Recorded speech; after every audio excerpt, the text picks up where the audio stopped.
একটা বিষয় হচ্ছে যে ইসলামিক দল অন ইসলামিক দল এইভাবে আসলে ক্যাটাগরি করা হয় সেটার পক্ষে আমি না।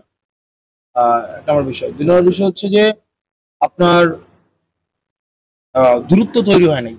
প্রত্যেকের সংস্কারের জায়গাটাই হচ্ছে অবস্থান নিয়েছে। কিছু দল সংস্কারের বিরুদ্ধে অবস্থান নিয়েছে, আর কিছু দল সংস্কারের পক্ষে অবস্থান নিয়েছে।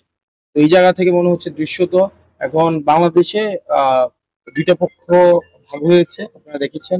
একটা হচ্ছে সংস্কারের পক্ষে, একটা হচ্ছে সংস্কারের বিপক্ষে। সংস্কারের পক্ষে যারা আছে, যে বা যারা আছে তাদেরকে মনে হয়েছে তারা কাছাকাছি অবস্থান নিয়েছে। সংস্কারের পক্ষে যে আছে তাকে মনে হয়েছে যে সংস্কারের পক্ষ থেকে তারা দূরে চলে গিয়েছে। বিষয়টা হচ্ছে আসলে আমরা তো বারবার করে বলেছিলাম যে আমাদেরকে যেই জুলাই সনদে স্বাক্ষর করতে হবে সেটা আগে আমাদেরকে দেখাইতে হবে। তো ওনারা স্বাক্ষর না দেখে সিগনেচার কেন করলো? ওনাদের তো আগে দেখা উচিত ছিল না? আমরা তো বলেছি আগে এটা আমাদেরকে দেখাইতে হবে। কে ঘোষণাটা দিবে সেটা আগে নিশ্চিত করতে হবে এবং সেটাকে অর্ডার জারি করতে হবে। আমরা না করে অবিবেচনা প্রসূত তো আমরা সিগনেচারটা করি নাই। আমাদেরকে তখন বিভিন্নভাবে দায়ী করা হয়েছে যে আমরা সংস্কার প্রক্রিয়া পিছিয়ে দিতে চাই, কিন্তু আজকে তো তারাই একটা জায়গায় চলে আসে। আমরা এই ৫ আগস্ট তারিখে যে বিষয় উত্থাপন করেছে আজকে তো তারাই জিনিস উত্থাপন করেছে অনেক।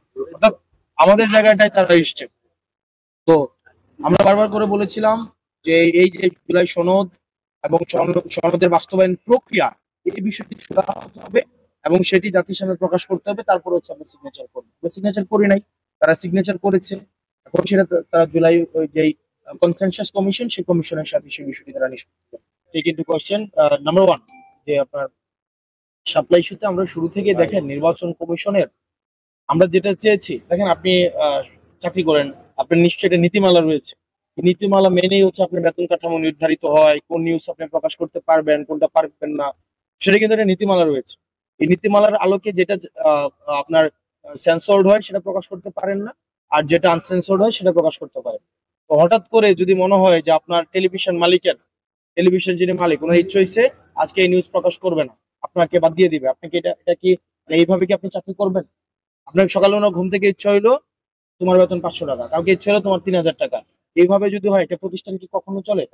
আমরা এই নির্বাচন কমিশনের এই ধরনের ব্যক্তি সর্বস্ব স্বেচ্ছাচারী সিদ্ধান্ত আমরা দেখেছি। আমরা শুরু থেকেই বলেছি যে নির্বাচন কমিশন আসলে নীতিমালা নেই। তবে তারা কোন নীতিমালার আন্ডারে শাপলা কলি এখন অন্তর্ভুক্ত করেছে এটা কি স্পষ্ট করেছে তারা? বা কোন নীতিমালার কারণে তারা শাপলাকে অন্তর্ভুক্ত করবে না এটা কি তারা বলেছে? বলেন। কোন নীতিমালার কারণে তারা অন্যান্য রাজনৈতিক দলগুলোকে বরাদ্দকৃত মার্কাগুলা দিয়েছে সেটা কি তারা স্পষ্ট করেছে? সেটাও করেনি।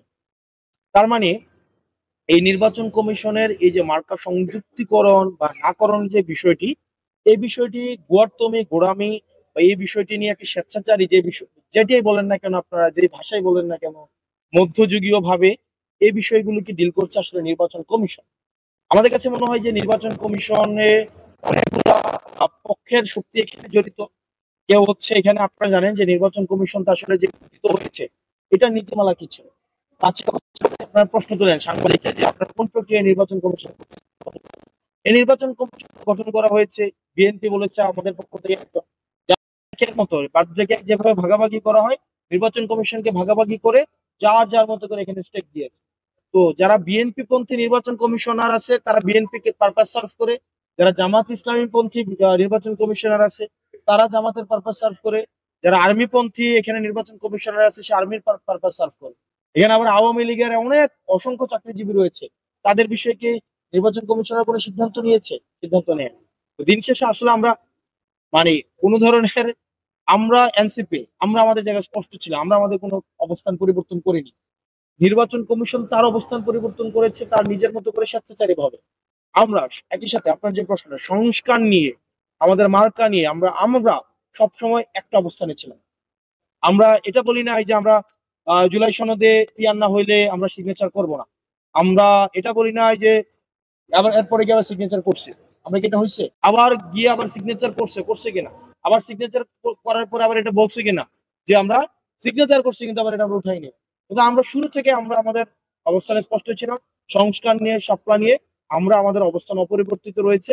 আমরা যেটা চাই ভাই, যদি আপনি আমাকে শাপলা বরাদ্দ না দেন আপনি আমাকে সেটা ব্যাখ্যা দিতে হবে, সেটা আইনগত জায়গা থেকে ব্যাখ্যা দিতে হবে, সেটা রিটেন ব্যাখ্যা দিতে হবে। এটা তো আপনারা দেখেছেন নির্বাচন কমিশনের সেখানে বলছে কেন ব্যাখ্যা মানে কেন শাপলা দেবেন এটার কোনো ব্যাখ্যা দিবেন। এটা কি আপনি মানে এটা এটা কি কোনোভাবে মানে সম্ভব? এটা মানে আপনার আপনার প্রতিষ্ঠান এটা, এটা কি সাংবিধানিক প্রতিষ্ঠান? জনগণের প্রতিষ্ঠান না? জনগণের টাকায় চলছে না? আপনার টাকায় চলছে না? আপনার এই প্রতিষ্ঠান জবাবদিহিতা নিশ্চিত করার দায়িত্ব এটা আপনার না? কিন্তু এই প্রতিষ্ঠান আপনাকে বলছেন এই সিদ্ধান্ত আমি কেন নিয়েছি, সেটা আমি আপনাকে ব্যাখ্যা দিব।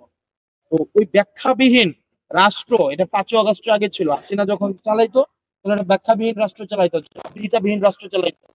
5ই আগস্টের পরে এই নির্বাচন কমিশন যদি মনে করে থাকে যে তারা জবাবদিহিবিহীন কোন একটি সিদ্ধান্ত নিয়ে নিবে আর আমরা সেটাতে এই মেনে নিব, তাহলে সেটা সম্ভব না। ধন্যবাদ। আর ওই সংস্কারের বিষয়, অবশ্যই আমাদের সংস্কার সংস্কার সংস্কার কার্যক্রমের অগ্রগতি হয়েছে, এখন সেটা বাস্তবায়ন। আমরা কন্টেন্ট, এখানে দুইটা বিষয় আলোচনা, একটা হচ্ছে content of consensus, content of consensus নিয়ে কিন্তু একটা পর্যায়ে পৌঁছাইছে আমাদের। এখন যেই বিতর্কটা তৈরি হয়েছে সেটা হচ্ছে implementation process of July charter, আমরা কিভাবে সেটা বাস্তবায়ন করব। কন্টেন্ট নিয়ে কিন্তু এই যে ঐক্যমত্য কমিশনের আলোচনা একটা পর্যায়ে আসছে, কিন্তু বাস্তবায়ন প্রক্রিয়া আপনারা দেখেছেন, কেউ বলেছে পরবর্তী সংসদের মধ্যে দিয়ে বাস্তবায়ন করবে, কেউ বলেছে গণভোটের মধ্য দিয়ে বাস্তবায়ন করবে, কেউ বলেছে বা আমরা বলছি গণপরিষদ হবে, গণপরিষদ প্রক্রিয়ার মধ্য দিয়ে এই যে আগামী যে সংসদটা গঠিত হবে তাকে দুইটা স্ট্যাটাস দিতে হবে, তাকে এটা গণপরিষদের স্ট্যাটাস দিতে হবে, একই সাথে এটা রুটিন যে পার্লামেন্ট, সে পার্লামেন্ট অ্যাক্টিভিটির মধ্যে চলছে। মূলত এখন সংকটের জায়গাটা হচ্ছে সেটি। এবং আমরা এখন একটা গণভোটের যে বিষয়টি, গণভোট একটা অর্ডার হবে, আলোচনা যেটি নিয়ে হচ্ছে না বা যেটি হওয়া প্রয়োজন, যে টেকনিক্যাল বিষয়টা যেটি আলোচনা হওয়া প্রয়োজন সেটি হচ্ছে এটা অর্ডার জারি করতে হবে, অধ্যাদেশ জারি করা যাবে না। সেটা কি কোনো আপনার কোনো প্রজ্ঞাপন জারি করা যাবে না, এটা অর্ডার জারি করতে হবে, এটা আদেশ। এবং আদেশটা জারি করবে আপনার ডক্টর মোহাম্মদ ইউনূস। প্রশ্ন করতে পারেন ডক্টর মোহাম্মদ ইউনূস কোন ক্রাইটেরিয়ায় উনি হচ্ছেন এই আদেশটা জারি করবেন, এই আদেশটা কোন ক্ষমতা বলে?